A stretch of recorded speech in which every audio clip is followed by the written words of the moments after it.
আমি রান্না করেছি, এই যে থালা নিয়ে বসে গেছি। সবার ফার্স্টে তো ভাত, এই যে ভাত, ঠিক আছে। তো তারপরে আমি রান্না করেছি, পুরো পুড়ে গেছে। কি বলে এটা, বলো এটা কি, তোমরা বলো, আমি দেখবো সঠিক উত্তর কে বলতে পারে। এই ভাজাটা কি ভাজা, আমি দেখবো কজন বলতে পারে। অনেকে, আমি শিওর যেটা অনেকে বলতে পারবে না। দেখো পুরো ভাজা, আর হাতে একটু লাগবেও না, পুরো ভাজা।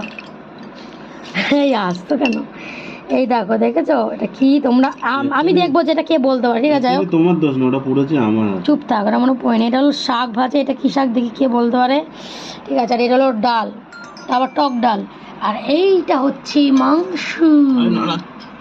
নাড়াবো না নাকি, আমি ভিডিও করছি। তো আজকে যাই হোক একটুখানি খাবো ভালো করেই, কিন্তু আমি একাই খাবো, খেতে পারবে না। সাথে তো নুন আছে, নুন না হলে চলে, এদের নুন। মাংস তুমি খাবা? তো এই আমাদের আজকে খাবার ছিল, মেনু।